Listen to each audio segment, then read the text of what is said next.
a todos.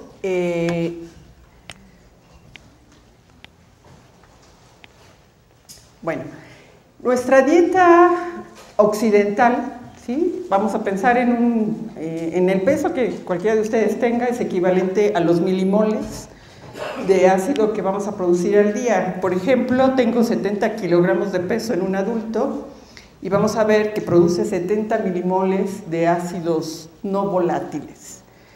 Y por otra parte, produce 15.000 milimoles al día de CO2. El CO2 es un ácido volátil. Entre los ácidos no volátiles, que son los que va a eliminar el riñón, tenemos los titulables, que son fosfatos, creatinina y otros, estoy poniendo los más importantes, y el amonio, ¿sí? El amonio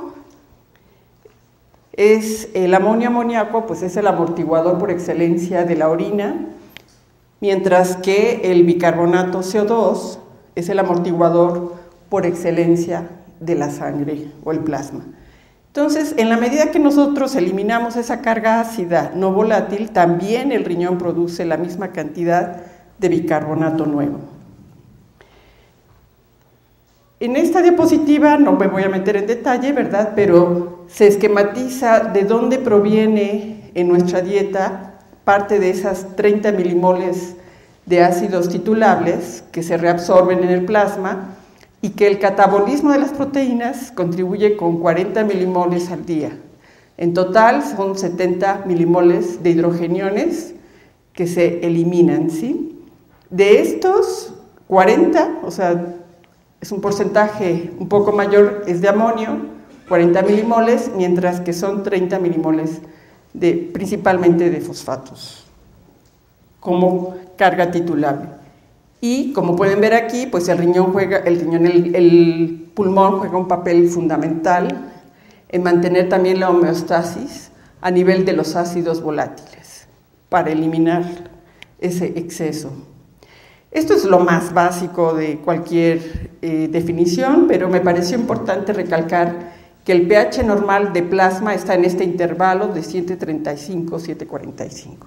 Y si vamos a hablar de acidosis o de alcalosis, es importante en el contexto biológico subrayar que para que haya acidosis, ese pH plasmático debe ser menor a 7.35. En este caso estamos hablando de un pH de sangre arterial o arterializada, pero el pH venoso pues es de 0.05 unidades menor, entonces bueno, lo importante es esa tendencia, y la alcalosis por arriba de 7.45.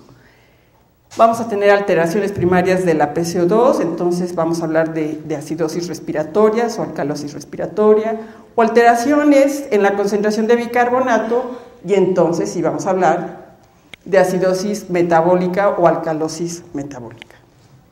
Entonces son conceptos básicos que solamente quiero subrayar. También quiero subrayar, porque ustedes en la clínica lo que están determinando en el paciente es la PCO2, y se discute mucho sobre esa PCO2, que va a depender de la edad, por una parte, pero también depende de la altura a la que vivamos. Entonces, pues la PCO2 que vemos reportada generalmente es a nivel del mar, y como la ley de Boyle, ¿verdad? Si nos vamos hacia arriba, la presión parcial de CO2 va a disminuir. Entonces, cualquier paciente que ustedes le midan la PCO2, pues también hay que tomar en cuenta cómo la miden, porque tampoco es, bueno, eso ustedes lo saben mejor que yo, depende cómo se mide, si es torniquete, no debe ser con torniquete, pero sobre todo considerar la altura, ¿sí? Hacer esa corrección. Entonces, a mayor altura, como es el caso de la Ciudad de México, pues la PCO2 va a ser menor, ¿sí?, que a nivel del mar.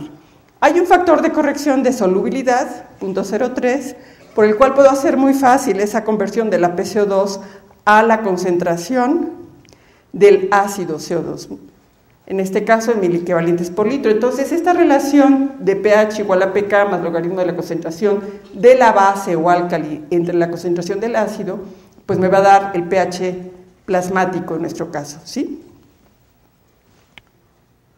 ¿Cuáles son las fuentes de producción de ácido? Bueno, carbohidratos, como pueden ver, aquí tenemos carbohidratos y grasas, CO2.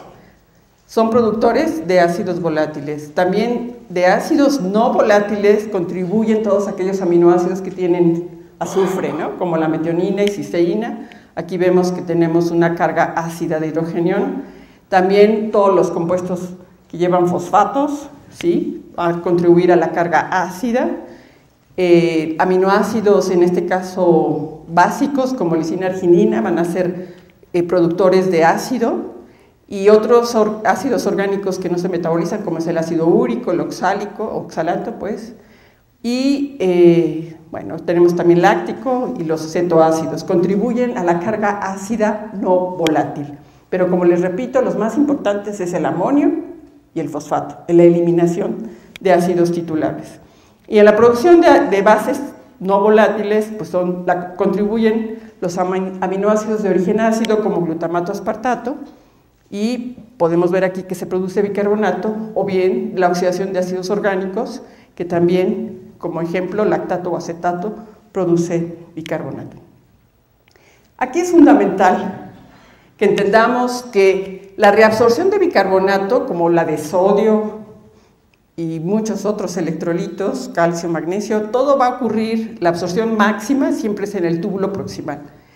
Y conforme nos alejamos en la nefrona, la reabsorción va a ser menor, pero no por ello menos relevante, porque sabemos, como han sido los ejemplos que han presentado en el síndrome de Bartter, de Gitelman, de Gordon, que esta regulación hormonal o por fosforilación, esta reabsorción es fundamental para que mantengamos la presión arterial o la homeostasis en general, ¿no? de electrolitos, y en este caso en la regulación ácido-base, el bicarbonato se reabsorbe la mayor parte en el túbulo proximal 80%, asa gruesa ascendente de Henle el 10%, el túbulo convolucionado distal 6%, en los colectores 4%, y se dan cuenta, bueno, en esta caricatura pues es prácticamente no vamos a perder bicarbonato, ¿sí? En condiciones normales. Si yo hablo de la fisiopatología, en esta nefrona se va a producir ácido tubular renal proximal si tengo un defecto en la reabsorción de bicarbonato. Entonces, ¿qué va a pasar? Todo el bicarbonato lo voy a perder, o la mayoría. Ácido tubular proximal. Ácido tubular distal, el defecto va a ser, como su nombre lo indica, en la nefrona distal. Entonces voy a tener un problema aquí para eliminar la carga ácida. En este caso sería el amonio y los ácidos titulares, pero como se está acumulando el amonio, pues el amonio, ¿qué va a pasar? Va a consumir el bicarbonato, ¿sí? Entonces es como vamos a poder diferenciar una distal, y lo vamos a ver en más detalle con los casos clínicos. Y está la TR mixta cuando tenemos un problema con la anhidrasa carbónica, que se expresa tanto en los túbulos proximales como en los distales. Y de esa, pues, no vamos a hablar mucho. Esto nada más es para representar que tenemos una explicación siempre molecular para explicar estos síndromes, como ya lo hemos visto en otras charlas. Entonces, aquí es fundamental para la acidosis, no para la acidosis, sino para la reabsorción de bicarbonato en el túbulo proximal, tenemos el cotransportador sodio-bicarbonato. El NSB1 es uno de los genes en donde se han encontrado mutaciones que producen ATR de tipo proximal, ¿sí? Con problemas oculares. Este es el único transportador donde se han encontrado mutaciones para estos pacientes. Se han estudiado mutaciones, pero en animales de transportador del intercambiador sodio-protón, pero no ha pasado, o sea, no se ha identificado en humanos, ¿sí? Y bueno, aquí, como les mencioné, sí tenemos antecedentes de que mutaciones de la anhidrasa carbónica, la tipo 2, nos produce ATR mixta, así le llaman. Esto no me voy a adentrar, esto es de una complejidad, pero en el túbulo proximal es donde se produce la amoniogénesis. En mi laboratorio estoy muy interesada en entender los procesos de reabsorción del amonio, porque se habla más de la secreción del amonio a la orina, que es aquí donde se está empezando a producir el amonio para eliminar la carga ácida. Entonces, esto es importante de observar a nivel de toda la nefrona que hay una secreción de amonio, pero vamos a ver Más adelante, por ejemplo aquí, en el colector, que la carga ácida, en este caso la titulable, vemos que hay una tepeasa, aquí no se representa todavía, más adelante va a haber una tepeasa vacuolar, que es la que elimina los hidrogeniones. Pero también tenemos un intercambiador bicarbonato, cloro, ¿sí? Ahorita lo vamos a ver con más detalle. Esta es otra representación, pero para el amonio, ¿sí? No solamente se elimina esa carga de hidrogeniones, sino también el amonio es el que también estamos eliminando. Pero hasta la fecha solamente se ha reportado una vía de transporte de amoníaco en el riñón, que son las proteínas RHCG, B y C, y esto se ha reportado en el túbulo colector, pero es de amoníaco. Entonces yo quiero que hagan esa reflexión por lo que viene. Ahorita vamos a explicar. Por otra parte, en la asa gruesa descendente de Henle, bueno, pues se tienen mecanismos por los que se explica la reabsorción de bicarbonato. Este es un intercambiador que se llama AE2, bicarbonato cloro. Es diferente, es una isoforma diferente a la que se expresa en las células intercaladas del túbulo colector. De las células intercaladas, aquí vemos que es la forma AE1 y que intercambia. Se reabsorbe bicarbonato y se intercambia por cloro. Es una isoforma distinta y de esta hablaré en la segunda charla sobre mutaciones de este intercambiador que también producen ATR distal. Pero vean que aquí hay otra isoforma distinta, ¿sí?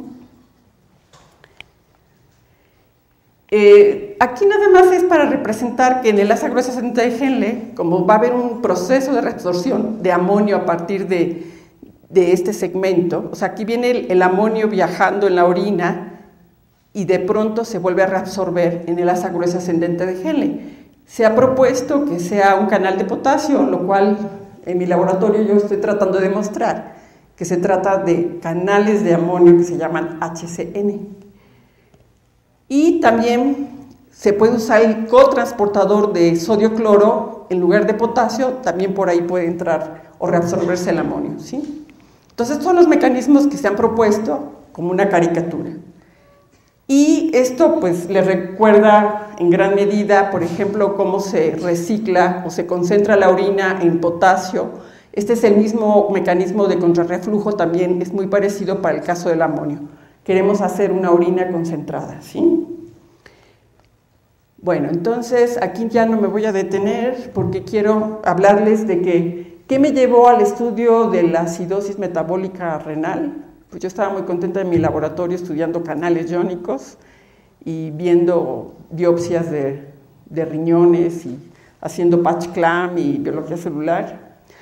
Pero por suerte, una observación en células intercaladas me llevó a encontrar un canal que pues nadie había reportado y que pudimos demostrar que es un canal exclusivo de amonio y también sodio, pero para las concentraciones que hay en esa parte medular, en el intersticio, pues le gusta a este canal más el amonio. Entonces es un mecanismo muy importante y bueno, este trabajo lo publiqué en colaboración con la doctora Lisa Sadlin. Esto me permite hacer una caricatura, pues que no les voy a explicar, porque resulta que pues es un campo en donde se simplifica muchísimo para tratar de entender cómo eliminamos la carga ácida en la orina. Pero lo que nos ha ayudado a entender esto son los estudios con los pacientes. ¿Están de acuerdo, no?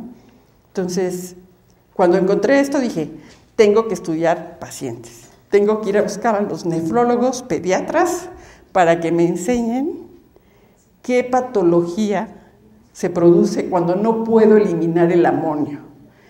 Y bueno, pues yo muy feliz empecé a tratar de convencerlos de este proyecto y bueno, nosotros trabajamos con este es uno de los canales de amonio, porque estoy buscando esa explicación. Entonces, bueno, esto es un diagrama con lo que termino esta pequeña introducción de un tema muy complejo. Lo único que les quiero decir es que si yo sigo este diagrama, para que yo esté en acidosis, el pH plasmático debe ser menor de 7,4. Es un concepto básico de la química. Después, para yo diferenciar entre si es una acidosis metabólica o una acidosis respiratoria, pues me tengo que basar en los valores de bicarbonato, que disminuyan, que además disminuya la PCO2, y bueno, esto ya es una definición de acidosis metabólica. La acidosis respiratoria, como lo pueden ver, pues se diferencia inmediatamente, ¿no? La PCO2 es mayor y el bicarbonato, pues la concentración también. Y hay una compensación, o es de tipo renal, pero los mecanismos se activan tanto pulmón como riñón. No voy a hablar ahorita de la alcalosis porque nos vamos a concentrar en el tema de acidosis tubular renal. Y bueno, Norma va a presentar casos que ella ha encontrado en su hospital de ATR proximal y de ATR distal. Y después ya regreso con los resultados genéticos. ¿Ok? Gracias.